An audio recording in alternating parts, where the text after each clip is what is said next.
I thought I knew my neighborhood. I thought I knew my neighbors. But I was dead wrong. What started as a simple accident, a teenage girl hitting the accelerator instead of the brake, turned into a nightmare that would consume the next year of my life. Her mother wasn't satisfied with an accident. She wasn't satisfied with insurance. She wanted blood, and she was willing to lie, cheat, and manipulate to get it. She coached her own daughter to commit fraud against the court. She filed false lawsuits. She hired attorneys on false pretenses. She showed up at my house at night to intimidate me. And when she lost in court, she didn't accept it. She doubled down. She escalated. She went completely unhinged. But here's the thing, I had the law on my side. I had the truth on my side. And I had an attorney who was willing to fight for what was right. What happened next shocked absolutely everyone in my neighborhood. Not because justice was served, though it was, but because of what it cost her to lose. Stick around as I tell you the complete story of Karen, her daughter Madison, and the lawsuit that changed everything. This is the kind of neighborhood drama that sounds like fiction, but it's all real. And trust me, you won't believe how it ends. So if you're ready to hear about one of the most dramatic HOA disputes ever recorded, hit that play button and let's dive in. I've lived in my suburban neighborhood for 12 years. 12 peaceful years. But all of that changed in one single afternoon. You know that feeling when something happens so fast, so unexpectedly, that your mind can't quite process it? That's exactly what happened to me on a Saturday afternoon in March. I was inside my house in my home office working on some quarterly reports. The sun was streaming through the windows, and honestly, it was one of those perfect spring days where everything feels right in the world. Then I heard it. A sound like nothing I'd ever heard before. It wasn't quite a crash at first. It was more like a violent collision followed by the sickening sound of breaking concrete and splintering wood. The whole house shook. My coffee cup fell off my desk. I bolted from my chair and ran outside, my heart pounding so hard I thought it might burst from my chest. What I saw when I got there will stay with me forever. A white Jeep Wrangler was embedded, and I mean actually embedded, halfway through my brick wall. The decorative wall I'd had built 5 years ago, the one that cost me over $3,000. The one I'd carefully landscaped with climbing ivy and ornamental grasses. It was just gone. The Jeep's front bumper was literally sticking into my yard. The hood was crumpled like a piece of paper. Chunks of brick and mortar were everywhere. My carefully planted hydrangeas had been completely flattened. A young woman, probably in her early 20s, was stumbling out of the driver's seat. She looked dazed, confused. Behind her, a woman in her 50s came running from a nearby house, the house right next to mine where Karen lived. Karen. Oh, where do I even start with Karen? Karen had been the neighborhood problem for about 3 years. She was one of those people who seemed to wake up every morning looking for a fight. She'd filed complaints with the HOA about everyone at least once. The Hendersons' mailbox was the wrong shade of gray. The Patel's landscaping contractor was too loud at 8 in the morning. My fence had apparently been improperly stained, according to her. She was exhausting, but I'd learned to ignore her antics. Most of the neighborhood had. "That's my daughter!" Karen screamed as she ran toward the Jeep. The girl, I later learned her name was Madison, was stumbling around like she was in shock. "Madison, are you hurt?" Karen was shouting. But before I could even process what was happening, before I could even check on this girl's well-being, Karen's entire demeanor changed. She looked at me. She looked at my destroyed wall. And then she did something I will never forget. She smiled. Not a smile of concern. Not a smile of, "Oh my God, I'm so sorry." It was a calculating smile. Predatory smile. "Well," she said, her voice dripping with something sinister, "I guess you should have built that wall properly." I couldn't believe what I was hearing. Madison had run into my wall, my property, with Karen's Jeep. But somehow, in Karen's twisted logic, this was my fault. I stood there, stunned, as Karen pulled out her phone and started taking pictures. Not pictures of her daughter. Not pictures to document the accident for insurance purposes. Pictures of my wall. Angles designed to make it look poorly constructed. Photos of my yard, the broken pieces, the damage.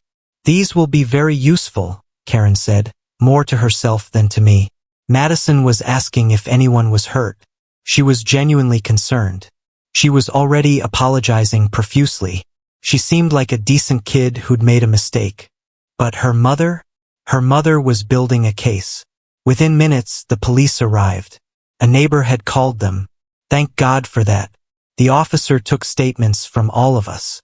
Madison admitted she'd lost control of the vehicle while backing out of her driveway. She'd somehow gotten confused and mixed up the accelerator and brake, and the Jeep had just shot forward, across the street, and directly into my wall. It was an accident. A clear, straightforward accident. The police report documented everything. Madison's insurance information was exchanged. Her mother's insurance. Karen kept handing the officer her photos, muttering about how the wall was obviously not up to code, and how her daughter could have been seriously injured. The officer looked at me with a knowing expression. He'd seen this type before. Once the police left, Karen approached me in my driveway. My daughter has whiplash, she announced, though Madison was standing right there looking perfectly fine, stretching her neck around without any obvious pain or restriction. I'm going to be filing a claim against your homeowner's insurance, Karen continued. Against my insurance? I nearly choked on those words. Your daughter hit my wall. My daughter was injured, Karen said coldly. And your wall was not properly maintained. You're liable. I felt my hands shaking. I'd never been in a situation like this before. I'd never dealt with anything so blatantly unfair, so completely backwards from reality. That night, I called my insurance company. I explained the situation. I provided the police report number. I detailed everything exactly as it happened. The representative assured me that I was protected. This was clearly an accident caused by the other party. My liability was minimal at best.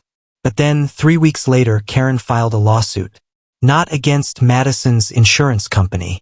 Not against her own insurance company. Against me, personally. She claimed that my wall was inadequately constructed and maintained, that it had created a hazardous condition on my property, and that her daughter's injuries, which miraculously had turned from whiplash into a comprehensive list of alleged medical problems, were entirely my fault. The lawsuit alleged damages of $50,000. $50,000. I was devastated. I was furious. I was terrified. I'd never been sued before.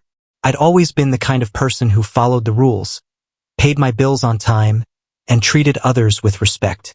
And now I was being dragged into what I could only describe as extortion masquerading as a legal claim. My attorney, a wonderfully sharp woman named Patricia, reviewed everything carefully. She looked at the wall. She looked at the police report. She looked at the construction documentation I'd kept from when I had the wall built. This is ridiculous, Patricia said flatly. But we need to be prepared for trial.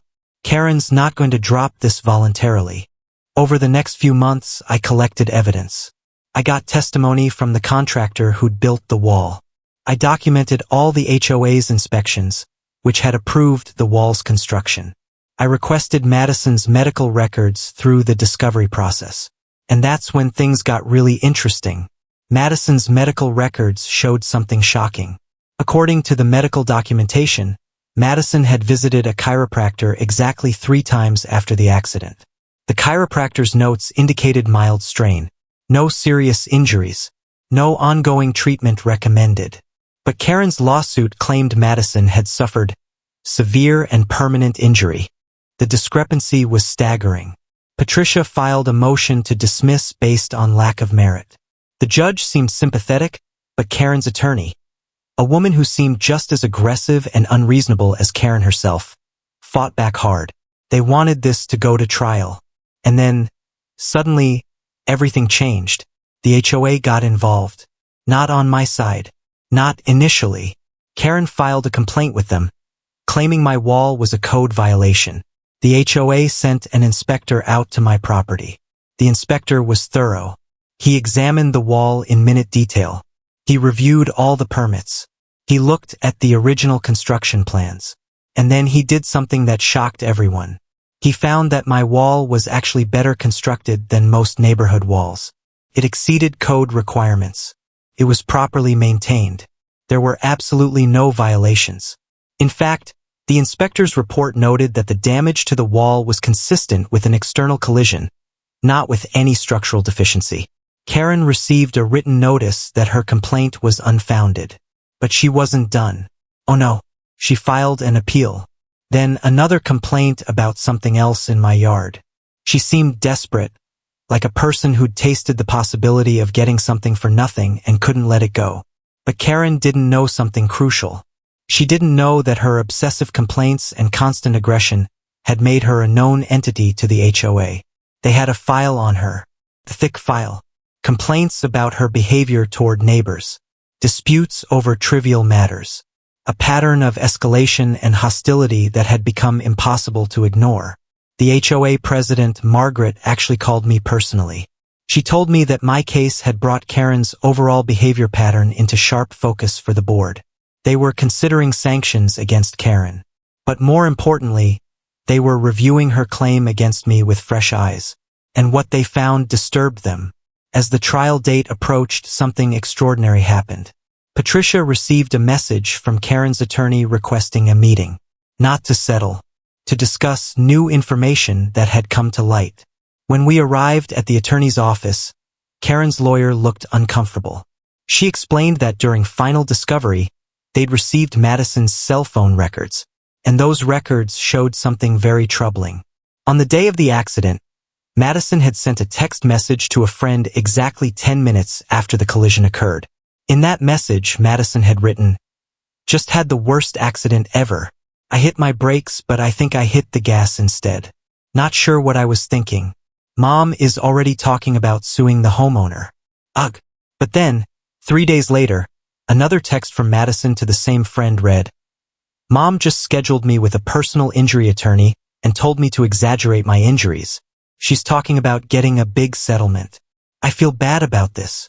The messages continued, each one more damning than the last. Madison was conflicted. She felt guilty, but her mother was driving the whole operation. Karen had been coaching her daughter to lie. When Patricia saw those messages, she simply set them down on the desk and looked at Karen's attorney.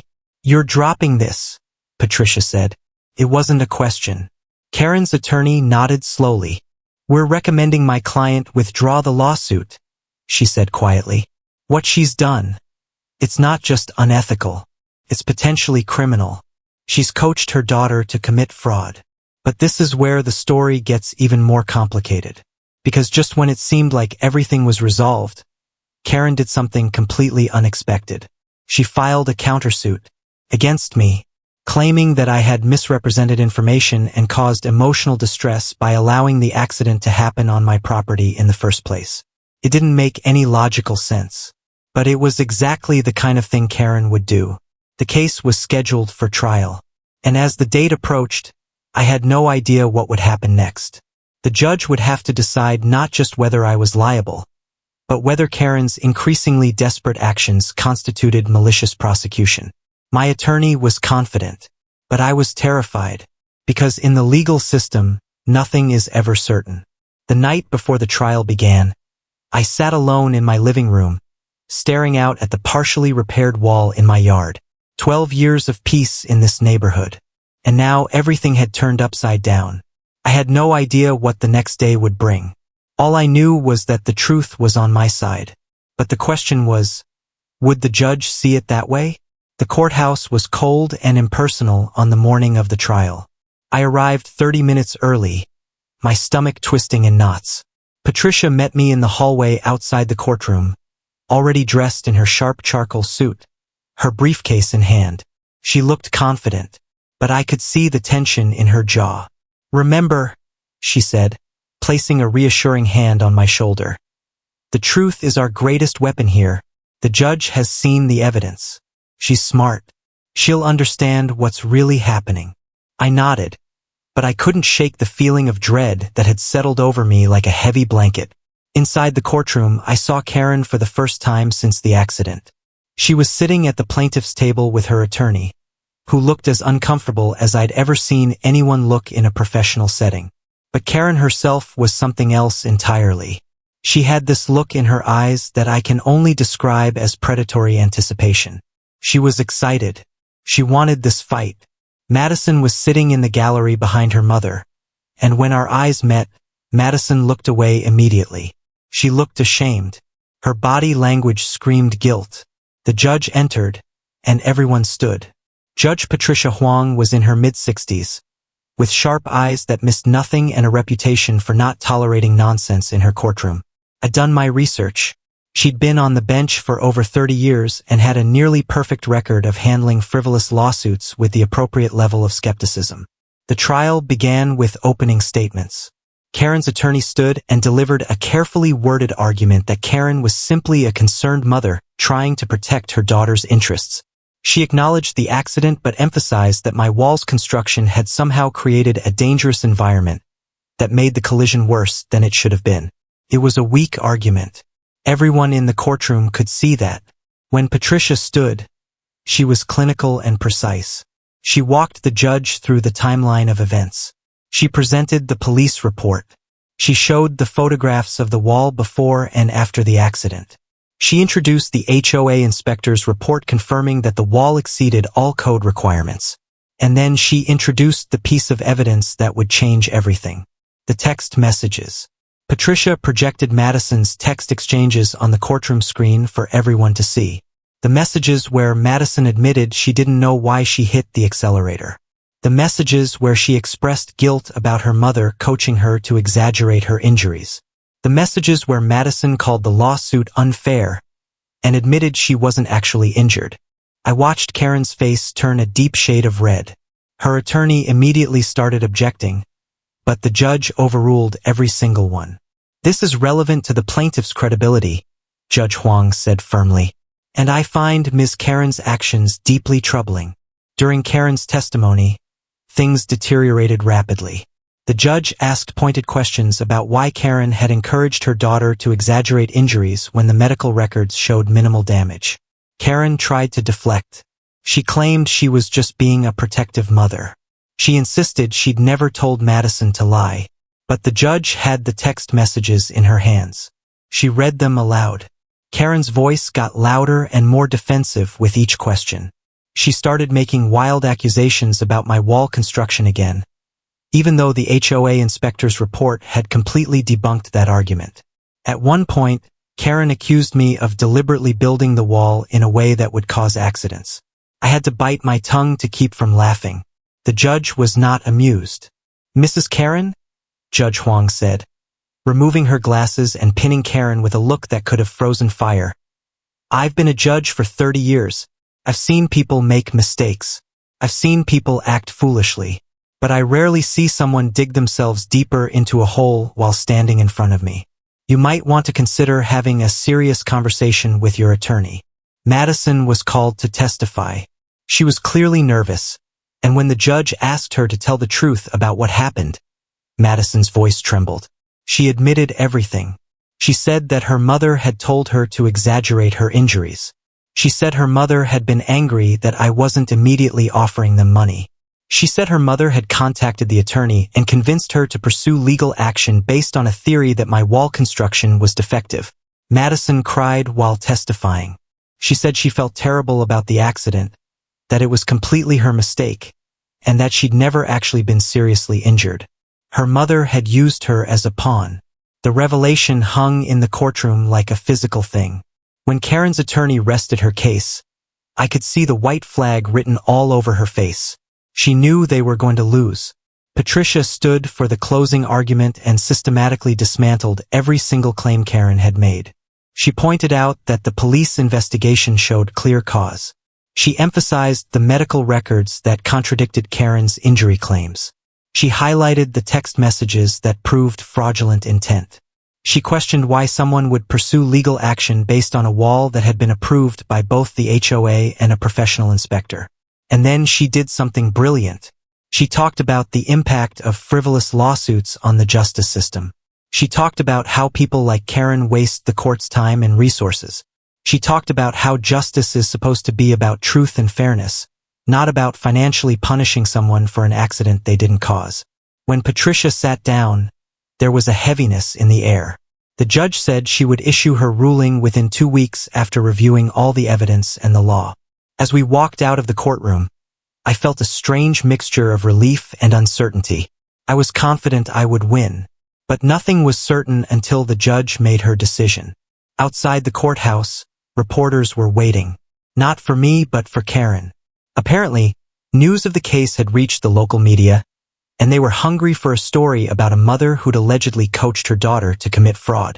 Karen pushed through them without answering questions. She looked furious. Madison was crying as she hurried after her mother. I felt genuinely sorry for Madison. She was clearly a decent person who'd been manipulated by her own mother. A week later, Karen did something that shocked absolutely everyone. She filed a formal complaint against Judge Huang with the State Judicial Conduct Board. She claimed the judge had been biased against her. She claimed the judge had treated her unfairly during the trial. She demanded that the judge recuse herself and that the case be heard again in front of a different judge. Patricia actually laughed when she showed me the complaint. "She's desperate," Patricia said. "This is the action of someone who knows they're about to lose and is grasping at straws." The Judicial Conduct Board was unlikely to take the complaint seriously. Judge Huang was well respected, and Karen's complaint was vague and lacking in actual evidence of misconduct. But the move told me something important about Karen's character. She didn't accept responsibility. She didn't admit defeat gracefully. She attacked. She escalated. She lashed out at everyone around her. 10 days after the trial, I received a letter in the mail from Karen's attorney. The attorney requested a settlement meeting. Patricia was surprised. Usually, there's no reason to settle when the case is this one-sided and the ruling is imminent. But Patricia agreed to the meeting anyway. We met in the attorney's office on a Tuesday afternoon. Karen didn't attend, but she'd apparently given her attorney new instructions. The attorney explained that Karen wanted to avoid a judgment against her. She was offering to drop her countersuit if I would agree to split the cost of the wall repairs with her. 50-50. I looked at Patricia, and I could see the anger in her eyes. "Your client caused 100% of the damage," Patricia said. "My client is not paying for a single brick. She's concerned about her financial liability," the attorney replied quietly. "She should have thought about that before committing fraud," Patricia shot back. The meeting ended badly. As we were leaving, Karen's attorney said something that made both of us stop.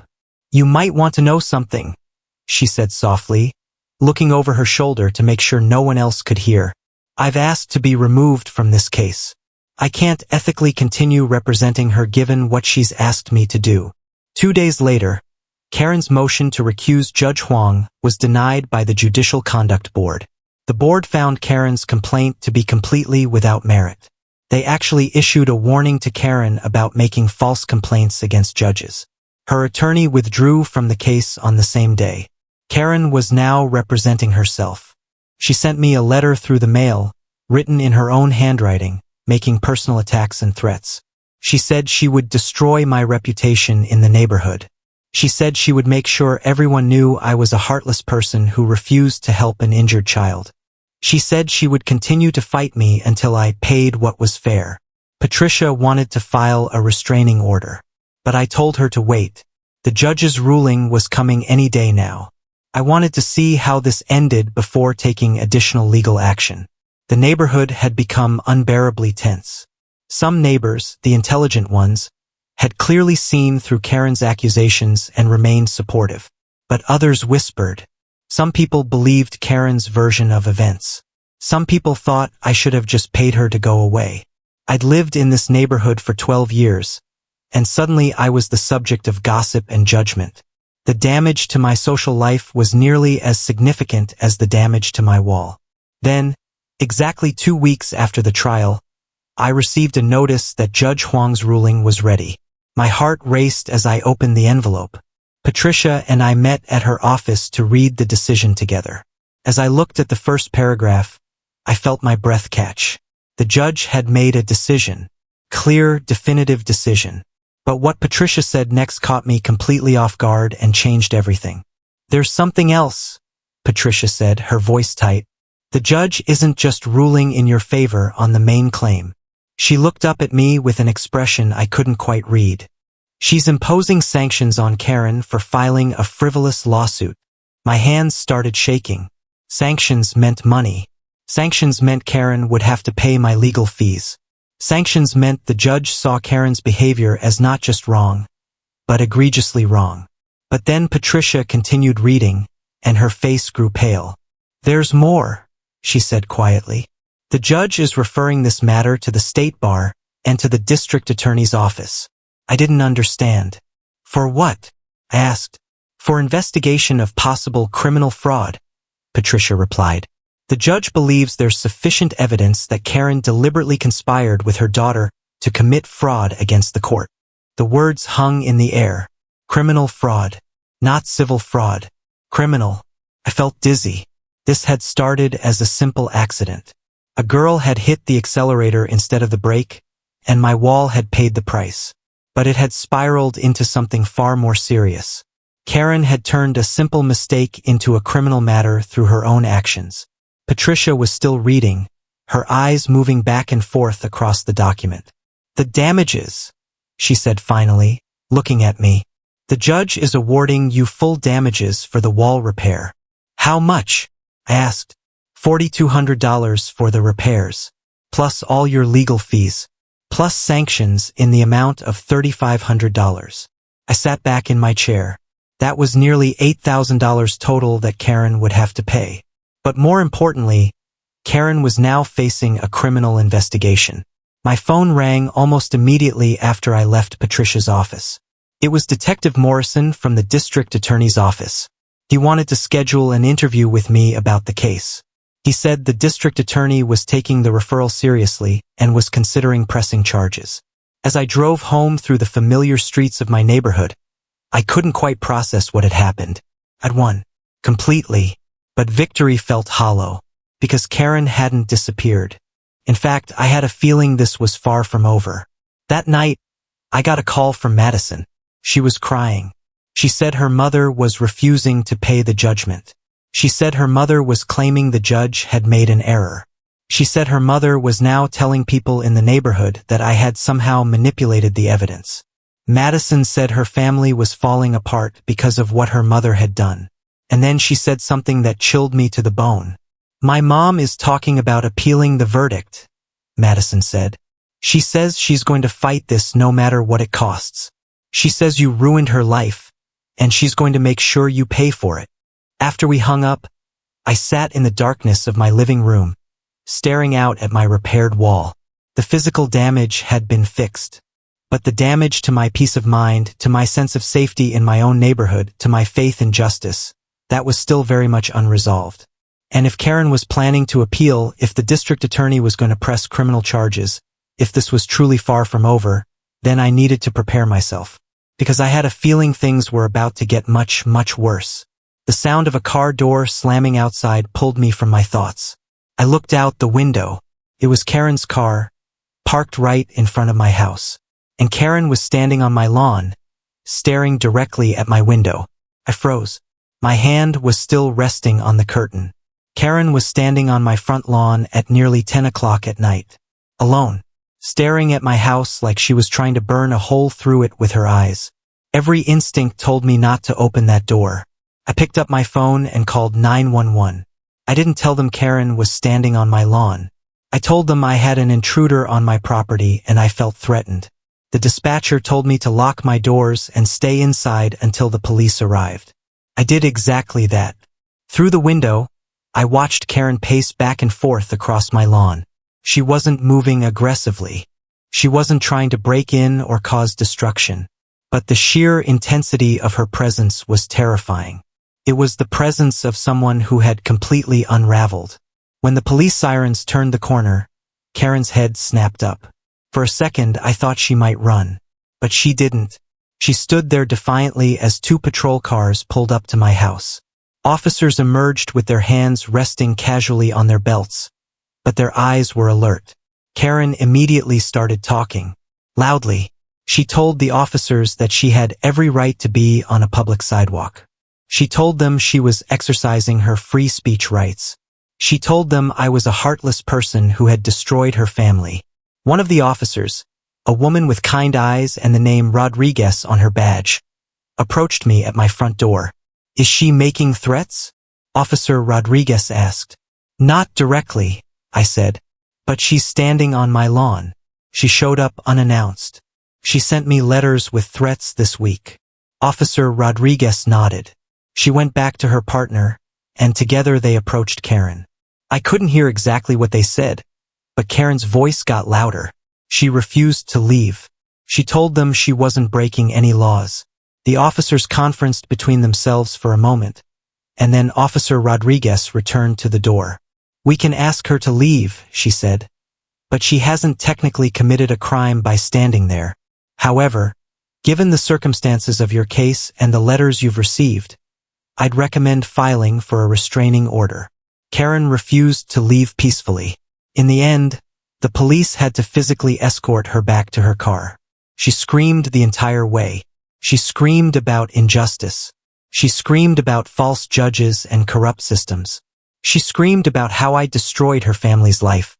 And then she got in her car and drove away, her tires squealing as she accelerated down the street. The officers checked my property for damage. They made sure my doors and windows were secure. And then they left with a warning to call if Karen returned. Couldn't sleep that night. I kept the lights on. I double-checked the locks on my doors and windows repeatedly. Every sound outside made me jump. The next morning, I called Patricia immediately. She filed for a restraining order that same day. Karen was served with the papers at her house. The judge who reviewed the restraining order request granted it without hesitation. Karen was now legally prohibited from coming within 500 yards of my property. She was prohibited from contacting me directly or indirectly. She was prohibited from any action that could be construed as harassment or intimidation. I should have felt relieved, but I didn't. I felt like I was waiting for the other shoe to drop. And then 3 weeks later, it did. Patricia called me with news about the criminal investigation. The district attorney had decided to press charges against Karen for filing a false report, fraud, and conspiracy. Madison had also been charged, but her charges were being evaluated differently given that she was a minor at the time and had been coerced by her mother. Karen's first appearance in criminal court was a media event. The local news picked up the story. Woman faces criminal charges after failed lawsuit against neighbor, ran the headlines. Karen went to court and refused to accept a plea deal. She insisted on going to trial.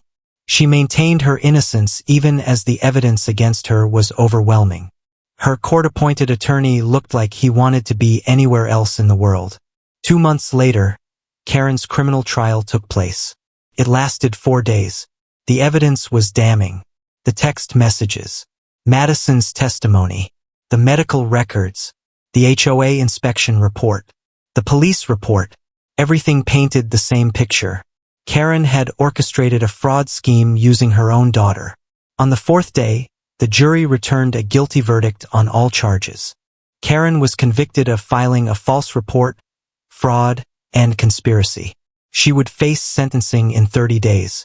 When the verdict was read, Karen stood up in the courtroom and pointed directly at me.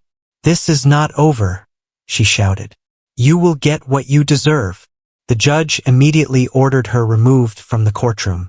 Karen screamed the entire way out. The sound of her voice echoed through the hallway long after she'd been taken away. In those 30 days leading up to sentencing, I tried to return to normal life. I went to work. I attended neighborhood events. I gradually felt the eyes of my neighbors stop following me everywhere I went. The neighborhood had seen the trial coverage. They understood the truth now. And slowly, I was welcomed back into the community I'd lived in for 12 years. When sentencing day arrived, Patricia asked if I wanted to make a victim impact statement. I did. I walked into that courtroom and I told the judge how this experience had affected me. I talked about the loss of my sense of safety. I talked about the damage to my reputation. I talked about the legal fees I'd incurred defending myself against false accusations. I talked about the emotional toll of being accused of something I didn't do. And I talked about my sympathy for Madison, who had been victimized by her own mother. When I finished, there wasn't a sound in the courtroom. The judge looked at Karen. Mrs. Karen, Judge Huang said, your actions have caused real harm to real people. You weaponized your own daughter. You filed false reports. You committed fraud against the court. And when you lost, you doubled down on your hostility and intimidation. Karen sat silently, her face unreadable. I have carefully considered all the factors, the judge continued. I am sentencing you to 18 months in prison, with 5 years of probation following your release. During those 5 years, you will be prohibited from filing any lawsuits, and you will receive anger management and mental health treatment. Karen gasped. She looked like she'd been physically struck. 18 months. Prison. The reality of her actions had finally caught up with her. As the bailiff led Karen away, she didn't look at me. She didn't shout. She just looked defeated, broken, like someone who finally understood that her actions had real consequences. In the parking lot outside the courthouse, Patricia put her arm around me. It's over, she said simply. I nodded, but I wasn't entirely sure that was true. Karen would be released in 18 months. She would still be my neighbor. She would still live in the same community. But things would be different now. The neighborhood knew what she'd done. The court had spoken. And maybe, just maybe, she would finally understand that actions have consequences. Over the following months, my wall repairs were completed beautifully. Better than before, actually. The landscaping around it bloomed with spring flowers. My neighborhood returned to its quiet, peaceful state. And I slowly rebuilt my sense of normalcy. Did I trust my neighbors as readily as I once had? No. Had I learned that sometimes the nicest communities can hide the most toxic people? Yes. Did I ever expect this kind of drama in my quiet suburban neighborhood? Absolutely not. But it had happened, and I had survived it. And now, every time I looked at my wall, I didn't see destruction or violation. I saw proof that sometimes the truth prevails. Sometimes justice works.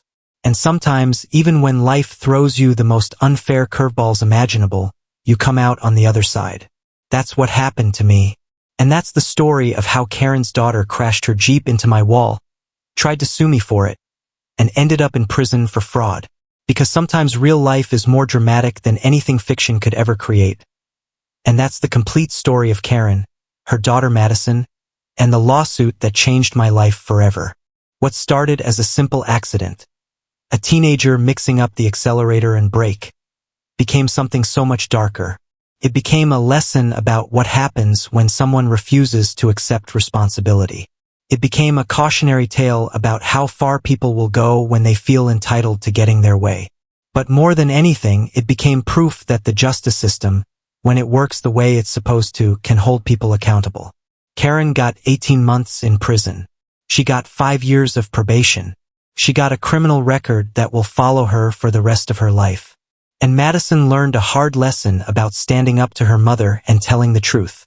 My wall got repaired. My peace got restored. And my neighborhood finally understood that sometimes the kindest-looking person can harbor the most toxic intentions. If you made it all the way through this story, I want to say thank you. Thank you for caring about what happened. Thank you for watching. And thank you for believing that justice matters. If you have your own neighborhood horror story, your own experience with someone like Karen, I'd love to hear it. Drop your story in the comments below. I read every single one. And if you think someone else needs to hear this story, someone who might be dealing with their own frivolous lawsuit or their own Karen, please share this video with them. Knowing when to stand your ground and when to get help from a lawyer can literally change your life. Before you go, please hit that like button and subscribe to this channel. We have more incredible neighborhood disputes, HOA nightmares, and real-life legal battles coming your way. New stories every week. You won't want to miss them. Thanks again for watching.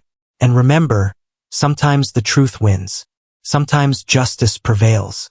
And sometimes, standing up for yourself is the bravest thing you can do. I'll see you in the next story.